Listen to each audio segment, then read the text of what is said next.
So, disk and file system forensics and data recovery techniques for CompTIA CySA Plus. Wait, is that actually the one we're on? Yes, that is the one that we're on. Hello students, welcome back to our CySA Plus prep series. I'm not going to read that. Why do I want to read that? What is a disk file system forensics? Disk and file system forensics involves analyzing storage devices like hard drive, SSDs, or USBs to recover. You guys already know about this, right? We literally just talked about it last video.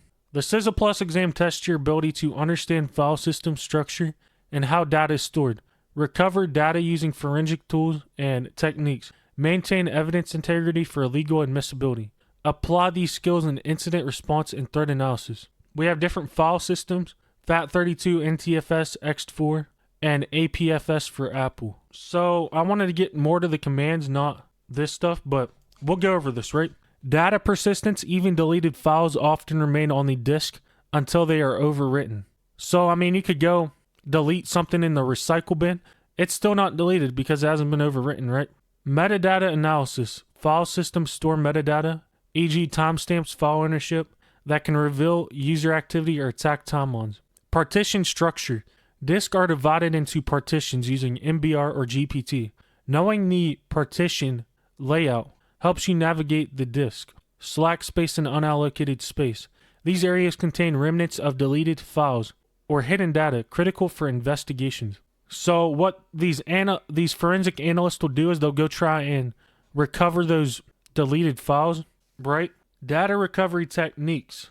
Data recovery in forensics is about retrieving data while preserving its integrity for legal or investigative purposes. Here's a step-by-step guide to the key techniques for CySA Plus. Secure the evidence before recovery. Isolate the device. Disconnect the device from networks to prevent remote tampering by avoid abrupt shutdowns to preserve volatile data. So that's what they have that bag for, that Faraday cage bag. They'll use write blockers, connect the devices to a forensic workstation with a hardware or software write blocker to prevent changes to the original data. Document the scene. Take photos or notes of the device's physical condition or setup. Create a forensic image. So this is the command I was talking about last lesson, but a forensic image is a bit-for-bit copy of the disk, preserving all data including deleted files and slack space. Use tools like FTK Imager, creates images and verifies integrity. DD for Linux, a command line tool for imaging. Here's an example of DD command to create a forensic image, if you can read that, but sudo dd if the location of the actual so SDB is the actual drive file that is connected to that drive. Then we have the mount, which is OF, the mount.dd, right? So this is going to mount it. This is going to create the file, the OF file, the .dd file, right? That we can use. So the forensic image is this right here. That is what it's going to be creating. We have 64 kilobytes, right?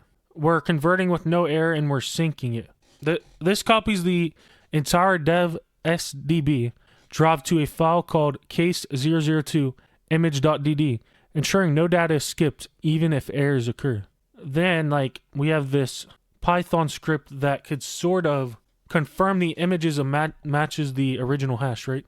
Now, there might be some nuances with the script where it doesn't work correctly, because there always is. But what this script is supposed to do is generate and compare cryptographic hashes to confirm the image matches the original. Here's a Python script to generate a hash. So we have the hash file path. So you put the file path in there, which would probably be a variable, I think. And this is just you generating a hash in SHA-256 with it. So this is how you verify that both what you created and the original is the same. So what you'll do is you'll generate hashes for both the original and the one that you've copied. And if they both match, that means that you successfully transferred and made a forensically sound copy of that drive to the other drive. If it is not the same hash file, the image is not the same, at least in one little piece of, even if one little text character is changed, it won't be the same, right? Recover the data. Use forensic tools to analyze the image and recover data. Delete file recovery tools like autopsy or recover files from unallocated space if they haven't been overwritten. Carving. Extract files without relying on file system metadata using tools like Scalpel or PhotoRec. For example, Scalpel can recover deleted PDF documents or images based on file signatures. Metadata analysis. Examine file timestamps, ownership, or access logs to reconstruct events. For instance, NTFS stores master file table data as a Linux variable, right? That little $sign right there means that you can echo it out in Linux because Linux stores their variables like that. If I had a Linux machine right now, I'm on Windows. I can't show you that right now. But in another video, I can show you all about Linux. Document every step to ensure evidence admissibility. Who accessed the disk or image? When and how was the image created? Where is the evidence stored? So that is like the little table that they have, the case number, the handler who handled it, action time, action, and storage location. So then you can put everybody who handled it on there. And I mean, you'd have like an Excel spreadsheet, right? Common tools for disk forensics. Here are key tools CySA Plus candidates should know. Autopsy analyzes disk images, recovers deleted files, and extracts metadata. FTK Imager creates and verifies forensic images. Scalpel and PhotoRec carve files from unallocated space. The Sleuth Kit command line tools for file system analysis. Encase enterprise grade forensic suite for disk and file system analysis. So those are just some of the tools that you're probably going to need to know, right? Legal and regulatory considerations we have. For the CySA Plus, you need to align disk forensics with legal requirements. Evidence admissibility, use write blockers. And we talked about that in the last video about write blockers, right? And hashes to prove that data hasn't been altered. We have these compliance frameworks, right? Chain of custody, proper documentation ensures evidence is defensible in court. The original copy of the data is even better. Common challenges and how to avoid them. Overwritten data. Deleted files may be unrecoverable if overwritten. Act quickly and avoid writing to the disk. Encryption. Encrypted files or drives, e.g. BitLocker, may require keys or passwords. Document attempts to access them. Complex file systems, APFS or X4 may require specialized tools. Use tools like the Sleuth Kit for compatibility. Poor documentation. Always log actions to maintain chain of custody. Why this matters for CySA Plus.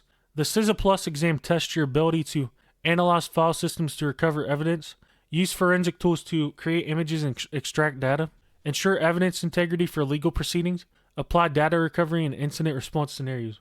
Now, I don't think they're actually going to have you go out and do all this stuff, but in the real world, you have to know how to do this stuff, right? These skills are vital for investigating incidents like malware infections or insider threats, where disk forensics can uncover critical evidence. Wrapping up, disk and file system forensics is about carefully extracting and analyzing data to tell the story of a cyber incident. By mastering forensic images, data recovery, and chain of custody, you'll be ready to handle real-world investigations and ace CySA Plus. Questions on this topic. Practice with tools like Autopsy or FTK Imager and always prioritize evidence integrity. That's it for today's lesson, students. I'm not going to say that. I'm going to say my actual outro, which is thank you guys for watching. That is going to be it for file system forensics and disk forensics, file system analysis. Thank you everybody for watching.